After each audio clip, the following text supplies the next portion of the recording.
Hai guys, welcome back to RL Chess. Apa kabar sobat pecinta catur? Semoga kalian sehat dan sukses selalu pastinya. Saya selalu doakan. Guys, di konten ini RL Chess akan membahas dari pertandingan Dudayan Krzysztof, pecatur nomor 1 Polandia, berhadapan dengan Anton Demchenko dari Rusia dengan elo rating 2531. Ya, di partai ini sangat luar biasa sekali teman-teman.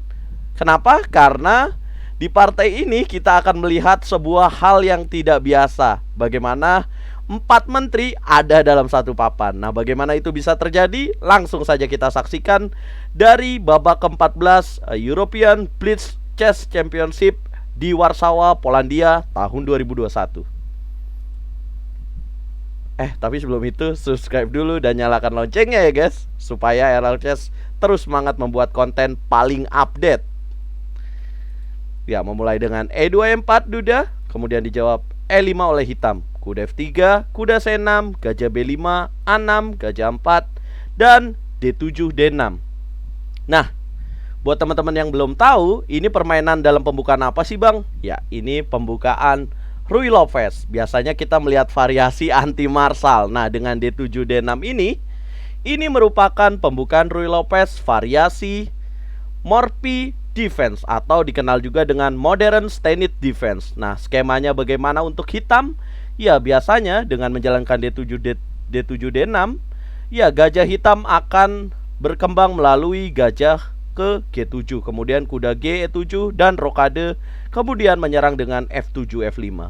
Lalu bagaimana dengan putih? Ya, putih biasanya rokade, kemudian C3 menyimpan gajahnya di petak C2 dan D2 D4. Nah, di sini melanjutkan Duda C2 C3. Kemudian gajah D7. Kemudian rokade dan G7 G6. Kemudian melanjutkan D2 D4. Dan selanjutnya gajah G7. Nah, kemudian H2 H3. Dan selanjutnya jalan H7 H6. Kemudian Duda melanjutkan benteng E1, kuda G E7 dan gajah E3. Kemudian B7 B6 dan dorong pion D4 D5. Ya, dengan mendorong D4 D5 ini menandakan bahwa pemain putih ya akan menyanggupi ya bahwa permainan hitam dengan F7 F5 seperti ini. Kemudian kuda A5, gajah makan gajah, menteri makan gajah, dan kuda FD2. Tujuannya adalah mencegah kuda hitam untuk ke petak C4. Kemudian F7 F5, Duda F2 F3. Kemudian jalan F4 ancam gajah, gajah F2. Melanjutkan G5 dan terlihat ya bahwa Anton Demchenko ya menyerang dari sisi sayap raja. Kemudian ya Duda melanjutkan dengan C4, kuda B7 dan kuda C3. Nah, ini ada terjadi perbedaan gaya menyerang ya teman-teman, di mana hitam dari sayap raja, kemudian Dudayan Krzysztof dari sisi sebaliknya yaitu dari sayap menteri. Nah, ini seperti balapan menyerang ya, balap-balapan menyerang. Nah, kira-kira siapa yang akan duluan jadi pemenang nih? Kemudian H5, B4, rokade, dan kuda B3. Dengan tujuan dorong pion C5. Ya, Demchenko kuda D8 dan Duda melanjutkan C5. Benteng B8, jaga pion B6, kemudian dorong lagi pion C6. Wah, ya, menteri C8. Dan kalau dilihat dari posisi sampai ke 21 ini ya, gak bisa bayangin sih bagaimana putih akhirnya bisa mendobrak dari sayap menteri nih. Karena kalau secara teori ya, mendorong B5 pasti akan dijawab A5. Jadi coba kita pelajari dari langkah Duda ini ya teman-teman. Dia geser raja F1, king manuver, kuda F7, raja E2, buru-buru kuda G6 karena ancaman hitam sangat berbahaya. Kuda G6, raja D2, kuda H6, menteri E2, dorong pion G4, dan A2 A4. Kalau dilihat dari sekarang ya, rajanya udah berpindah nih dari petak G1, manuver sampai ke petak D2. Nah, ini perlu dilakukan ya, cerdik banget seorang Duda membuat rajanya lebih aman dalam posisi sekarang ini. Kemudian gajah F6, raja C2, raja F7, dan B5. Ya, dorong pion A5 teman-teman. Nah,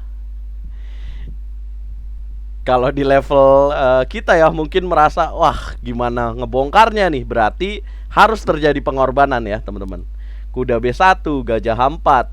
H makan pion G4, gajah makan gajah, kemudian menteri makan gajah, pion H makan pion G4, dan benteng H1 ancam kuda. Jaga lagi benteng H8, kuda 1 D2, raja G7, kuda C4. Nih lihat, struktur pionnya amazing banget teman-teman. Wow. Kemudian G3 ancam menteri, menteri E2, kuda F7, raja C3, menteri D8. Nah, coba teman-teman pause videonya. Bagaimana putih bisa mendobrak posisi yang sangat rumit ini teman-teman. Wow, sangat solid sekali. Ya, langkah ke-37 mungkin jadi pembuka ya, keran peperangan dari pemegang buah putih, di mana dia melakukan langkah kuda B makan pion A5, pion B makan kuda, kuda makan pion, kemudian benteng H2. Ya, Duda coba memanfaatkan pion promosinya ya teman-teman. Benteng H2, kuda B7 ancam menteri, menteri C8 dorong pion A5. Kemudian benteng makan kuda udah nggak tahan ya. Kemudian makan lagi bentengnya, menteri B7, raja B4. Kemudian di sini kuda E7 dan kemudian langkah cerdas benteng H C1. Di mana dengan kekuatan dua benteng tentunya Dudayan Kritov tenaganya ya, powernya untuk menyerang itu lebih besar dibandingkan bentengnya mengadukan benteng H2. Jadi benteng H2 dicuekin, Demsenko jalan menteri A7 coba masuk menteri D4, benteng A2 ya tidak masuk karena akan dijalankan benteng C4 sia-sia. Kemudian kuda G6 coba kuda H4, langsung meninggalkan menteri C4, menteri E3 dan dorong pion A6. Kemudian harus mundur lagi dan baru dimakan menteri C7. Ya, Demsenko akhirnya skak menteri D4, menteri C4, menteri A7, dan bagaimana Duda akhirnya rajanya ikut menyerang teman-teman. Jadi kalau bisa dinilai ya dari permainan ini, semua buahnya Dudayan Kritov memiliki arti masing-masing teman-teman, punya fungsi ya. Gak ada satupun buahnya Dudayan Kritov yang gabut teman-teman. Kalau dilihat nih hitam benteng di H2-nya akhirnya jadi gaji buta ya dia ya di sini. Yang selanjutnya menteri E3 dorong pion B6, kuda H4, dorong pion A7. Tentu tidak ada yang bisa menjaga karena benteng tidak bisa ke petak H8. Kemudian kuda F3 dicuekin jadi menteri. Kuda D4 maju lagi pionnya dengan tujuan jadiin menteri lagi. Pion F3 jadi menteri lagi. Makan pion G2 dan bagaimana Duda akhirnya memenangkan pertandingan ini dengan kekuatan 3 menterinya. Ada 4 menteri ya dengan 1 menteri hitam. Menteri G8 skak, raja F6, menteri F8. Ya siapa yang mau nahan kekuatan 2 menteri ya teman-teman. Belum lagi nih menteri satunya ikut bergabung mengancam pining di petak F7. Jadi ya sia-sia ya usaha yang dilakukan oleh Demsenko. Ya, akhirnya Duda memenangi European Blitz Chess Championship ini teman-teman di tanggal 17 Desember bermain 1 hari di Warsawa dengan poin 18 poin dari 21 kali partai yang dimainkan. Dan di tempat kedua ada Klehovic dan tempat ketiga ada Anton Demsenko ini teman-teman. Jadi kalau bisa dibilang lawannya juga cukup kompeten ya teman-teman. Nah, dengan kemenangan European Blitz ini, Dudayan Kritov cukup dibilang raja Eropa ya, karena dia juga telah memenangi FIDE World Cup tahun 2021 teman-teman. Nah, kalau menurut teman-teman, apakah Dudayan Kritov salah satu kandidat terbaik untuk melawan Magnus Carlsen? Coba komen teman-teman, dan coba teman-teman komen juga hal luar biasa apa yang teman-teman pernah mainkan dalam permainan catur. Kalau partai ini sih luar biasa banget ya. Ini jarang terjadi bagaimana bisa promosi ada 4 menteri dalam satu partai ini teman-teman. Nah, inilah yang terjadi ya. Inilah kenyataan yang terjadi dalam level elite turnamen teman-teman.